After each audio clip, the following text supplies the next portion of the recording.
زوجي يهملني، أنا أتضايق. أختي تقول لي ظروف الحياة، يعني مالك شايفة الدنيا وضغوطات وكذا وما بعرف شو. وبعدين بجوز يكون هو مثلا يعني هيك طبعه هيك، يعني ما عنده كلام حلو، إلا لا ما بعرف، أنا حاسته متغير. مرت الأيام يا جماعة، ومرت سنة وسنتين، وكل ماله هو عم يزيد وما عاد عنده إنه اهتمام فيني أبدا، كتير صار يهملني. أنا هذا الوضع كتير ضايقني. وخلال هالفترة طبعا أنا لمين كنت أشكي، لمين كنت أحكي؟ أكثر شيء لبنت عمي. لما كنت احكي لها كانت تقول لي قلت لك من الاول ما بيستاهلك، والله انت ما شاء الله عليكي قمر حلوه وبتستاهلي احسن منه و الى اخره. بتعرفوا انه لما الواحد يكون محروم من شغله بس بده كلمه من حدا من اللي حواليه لحتى هو يقتنع بقى بكلامه، يعني مثل انه اللي عم يبرر لحاله.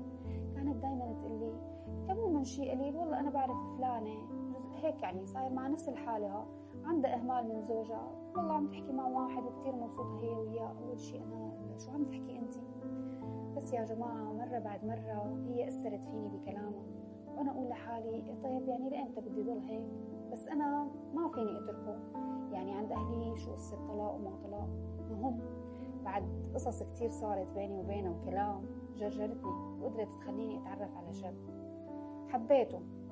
كنت مثلا مرات أنا ألتقي فيه برا، مرات يجي لعندي على البيت. أنا صرت هون كتير إنه خلص رواق ومبسوطة، حتى ما عاد تخانقت أنا وزوجي عن سبب إهماله وإنه ليش هيك عم تعمل، وصارت حياتنا كتير رواق وما أحلانا. صارت تقلي بعد فترة شوفي هذا الشيء اللي أنت عم تعمليه غلط، وإذا ما وقفتي أنا بدي أحكي لزوجك. قلت لها أنت شو عم تحكي؟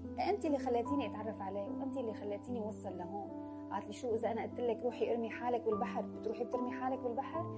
ارمي حالك من فوق جبل بتعملي هذا الشيء؟ لا تقولي لي أنا ما دخلني، أنا كنت أحكي لك عن نماذج كتير حوالينا، وأنت لو مالك خاطر ما كنتي وافقتي. أنا هون بيني وبين حالي بعرف إنه كلامه مزبوط، بس كانت هي اللي اقترحت علي الفكرة، هي اللي عبت براسي. أنا أقول لحالي شو بدي أعمل، يعني هي المخلوقة هي بتحب